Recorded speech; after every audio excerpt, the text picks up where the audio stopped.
Saludamos con mucho aprecio acá en las entrevistas, las conversaciones, las noticias del Canal 8, la señal 23, a Valentina Muñoz. Valentina es de casa, ella es nutricionista integral y nos acompaña todas las semanas. Valentina, como siempre, muy bienvenida. ¿Cómo le va? ¿Cómo ha estado la semana estos días? Bien, ¿y a usted cómo le ha ido? Bien, pues, aquí estamos. Usted siempre trae temas, ¿ah? Y que nos sorprenden algunos desde su arista profesional. Me Sí, decía de la alimentación inflamatoria, no, antiinflamatoria, antiinflamatoria. antiinflamatoria. ¿Y cómo se hace? ¿Qué es eso? O sea, hay algunas, más que cómo se hace, no es una preparación mágica, sino que es como son algunas cosas, algunas indicaciones que hay que seguir para tener una alimentación más antiinflamatoria.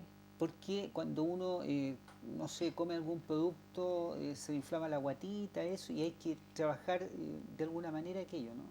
Es que ¿Cómo es? primero describamos un poquito lo que es la inflamación, que la inflamación es un proceso natural del cuerpo, un proceso que tiene que pasar, o sea, que no es que sea malo la inflamación. La inflamación es un proceso del sistema inmune, que el sistema inmune, ¿cómo se defiende de agentes patógenos, bacterias, virus, hongos? Claro. A través de, va produciendo inflamación para poder eliminar estos virus, agentes patógenos. El problema es cuando se empieza a alterar el equilibrio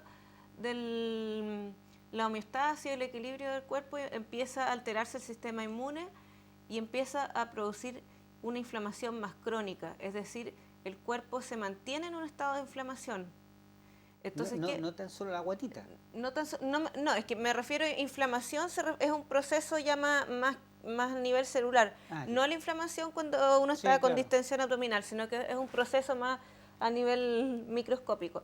Entonces, ¿qué pasa? Al estar en inflamación constante, se genera un estrés a nivel celular, además los procesos inflamatorios, ¿qué pasa? Generan dolor, por ejemplo, cuando uno está y cansancio, malestar. ¿Qué pasa, por ejemplo, cuando uno está resfriado? El cuerpo está en un proceso inflamatorio para eliminar Claro. el resfriado, o cuando uno está con un problema gastrointestinal, el cuerpo no le duele la guatita, la inflamación produce dolor. Entonces, por ejemplo, y se puede manifestar de muchas formas. Todo el cuerpo se puede, incluso no puede estar completamente en un estado inflamatorio.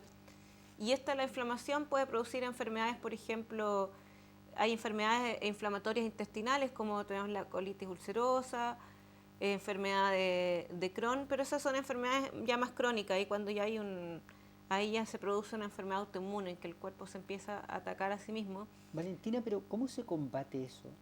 Eso, bueno, hay alimentos, hay alimentos y algunas cosas que son antiinflamatorias y también hay elementos que son inflamatorios, es decir, que ayudan a que el cuerpo se mantenga más inflamado, que es o Ah, sea, con inflamación crónica, que decir que empeoran la situación y hay alimentos y algunas cosas que ayudan a que baje la inflamación. ahora hay remedios para eso, ¿no? También hay medicación, Sí. dependiendo, como le digo, la inflamación puede ser a nivel de todo el cuerpo, incluso hasta a nivel neuronal. Por ejemplo, hay harta investigación últimamente que incluso los estados depresivos, de ansiedad, tienen relación con la inflamación a nivel de sistema, o sea, multisistémico. Por ejemplo, la inflamación a nivel intestinal produce alteraciones bioquímicas en el cuerpo y eso va a producir también más inflamación a nivel Claro. del cerebro y eso va a producir y que los neurotransmisores se sinteticen de una manera deficiente y eso va a producir depresión, ansiedad, también hay inflamación intestinal, como decía, Claro. hay inflamación a nivel de las articulaciones, tenemos las artritis. Y qué recomienda usted, Valentina, en general? Bueno, recomiendo que para llevar esto va a ser muy general porque la alimentación Sí, antiinflamatoria, claro. todo eso es un tema mucho más complejo, pero por ejemplo, ¿qué cosas nos ayudan a mantenernos menos inflamados? Hay alimentos que son protectores, por ejemplo, el consumo de omega 3. El consumo de omega 3 es un tipo de grasa poliinsaturada, que es una grasa que está en pescados, por ejemplo, en pescados grasos, como el salmón, el jurel, el atún. También se encuentra en semillas la linaza, también el sésamo, se encuentran frutos secos como las nueces. Entonces, lo que sí en el tema de los pescados es importante ver también el tema de los metales pesados, porque hoy en día los pescados están bien contaminados con metales pesados que caen al fondo del océano. ¿Y qué es lo que hay que tener en consideración, por ejemplo, en el consumo de pescado para poder consumir omega 3 a través de la alimentación? Buscar peces que no sean de tanta profundidad, porque ¿qué pasa? Si un metal, el peso obviamente, ¿para dónde va a caer lo metálico? Al fondo. Entonces tratar de que sean peces de no tanta profundidad y también que sean peces de corta vida. Porque, por ejemplo, si un pez como el atún, por ejemplo, ¿por qué la gente ahora no están recomendando el atún? Porque el atún vive a mucha profundidad y además de que vive a mucha profundidad, es un pez que puede vivir 3 años. Entonces, en 3 años puede acumular mucha cantidad de metales pesados, va a venir contaminado con mercurio u otros metales y eso se pasa al organismo y puede producir cambios a nivel bioquímico. Entonces eso va a alterar varias cosas y bueno, la contaminación, esto de los océanos, viene acumulándose varios años, pero ahora ya estamos viendo consecuencias, entonces de a poco se van a ir viendo qué consecuencias tiene a nivel de salud el estar consumiendo tantos metales pesados. Pero por eso, por ejemplo, pueden ser, tenemos las anchoas, que son peces pequeñitos, el jurel es menos contaminado, igual tiene menos mercurio, entonces, y es además más económico que el atún. Y hoy en día lo venden en formato, en la misma latita esa misma latita de atún que viene así, sin el espinazo, también está en formato jurel. Y ahí se puede, por ejemplo, pasar un poco por colador para sacarlo toda la contaminación igual de la lata y el sodio. Bueno, tenemos los alimentos, como decía, con omega 3, que son grasas saludables, que están en los frutos secos, semillas, pescados que tengan alto contenido de grasa, pero ojalá que sea jurel, anchoas, no tanto atún y el salmón igual está un poquito contaminado aquí en Chile, además que la industria...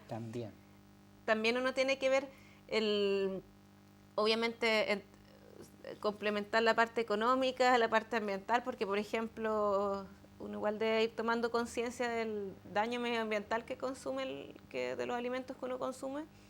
Y, por ejemplo, la producción de salmones en Chile contamina mucho, entonces el medio ambiente. Entonces, igual ahí si uno quiere... Oiga, le quiero hacer 2 preguntas finales. La primera es la general. ¿Dónde se le ubica a usted habitualmente para sus consultas o cómo ubicarla, Valentina? Para mis consultas me pueden ubicar en @nutricontigo, mi Instagram. También me pueden ubicar a través de mi WhatsApp, que está en el Instagram. También pueden preguntar por mí en el... Bueno, mejor se contactan por el Instagram. Pero me pueden encontrar en el edificio Cowork, ahí en O'Higgins, 236, en la oficina 409. Está súper central, en pleno centro de Concepción, en O'Higgins, entre Angol y Salas. Ahí pasan micro incluso por fuera del... Sí, claro. Está cerquita. Sí. Bueno, esa es una pregunta. La otra, a ver si puede traer un tema sobre el pan de Pascua. Sobre el pan de Pascua, sí, podemos hablar sobre el pan de Pascua. Porque viene la Navidad y hay que comer pan de Pascua. Y sobre la alimentación más navideña. ¿Sí? Bueno, y voy a dejar ahí otro consejito así, hablando sobre el mismo tema de la alimentación antiinflamatoria. Lo otro que es importante para la inflamación es cuidar nuestra microbiota, que lo hemos hablado en muchos capítulos anteriormente.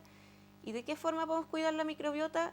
Primero, consumiendo alimentos prebióticos, que ¿qué quiere decir? Que alimentan nuestros probióticos. Probióticos son bacterias que viven en nuestro intestino y prebiótico es el alimento de estas bacterias.